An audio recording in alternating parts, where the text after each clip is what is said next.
Nighthawk Gold, the news today. Nighthawk trades as NHK on the Toronto Stock Exchange and MIMZF and the OTCQX in the States. They expand the high-grade zone 3.5 at Colomac. With me to break down the details here, Dr. Michael Byron, CEO. Hey, Doc, appreciate the time and update as always here. Another piece of good news here for the company. Would you run through these latest results? For sure, Rob. Thanks again for having us on this morning. Yeah, these are the first holes that we've put out since we had our COVID break, right? So, you expect the news flow to increase in pace from this point forward because we're getting more results back every day. So, we're kind of pumped about that, right? To get this thing rolling again.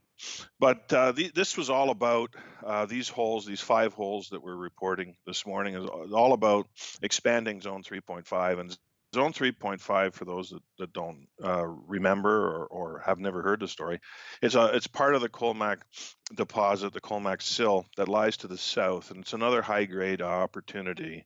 We've talked a lot about zone 1.5 as being sort of the largest and the most expansive high grade area that we today. Well, zone 3.5 is a smaller target, but equally as important because as we've talked about before, these higher grade areas allow us to start thinking about getting underground via ramp driven operations. So basically getting deeper into the system and getting our hands on more ounces other than you would as a typical open pit, right?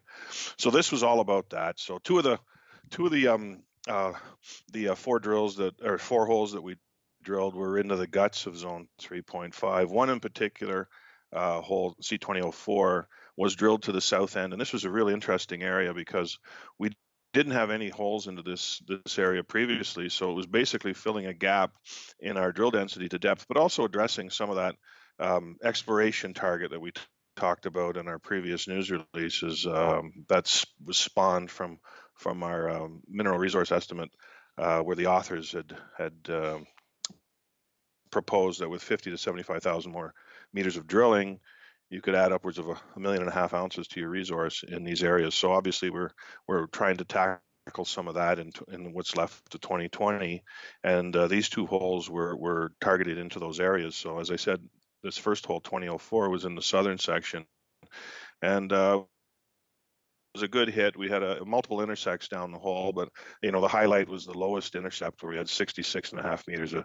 2.15 grams and 18 meters of 4.42, and then a nice high grade little interval of 5.75, almost 8 grams. But the carrying point here was, wow, we added mineralization to depth, another 230 meters beyond where previous drilling was. So it really opened up this area, and more importantly, it expanded it in width to the south, where she remains open.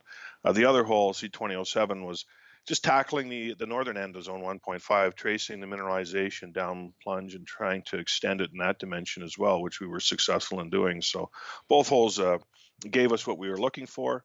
We still have a lot of work to do in this zone.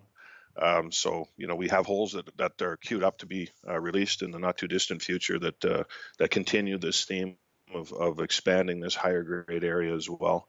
Then the 2 holes that we drilled, the C2005 and 05B, they're shallow holes that we had targeted a new style of mineralization we ran into last year when we drilled a couple of holes in that area. And really those 2 holes we drilled last year were just to test the up plunge extension of zone 3.5 to the south. It had never been drilled before, and we drilled into these rich quartz veins. So we got high grade numbers out of quartz veins that are sitting outside the typical host of the ore body at Colomac, just sitting, which is the quartz diorite. So this is the part of the sill that sits below the quartz diorite. We call it quartz gabbro, and it's typically never mineralized, or if it is, it's very weakly mineralized. So this is something that was really interesting to me because typically when you look at deposits, anywhere in the world, you do find secondary deposit styles that can trend off the main bodies, and this is we're hoping is an example of that because they're shallow and high grades. So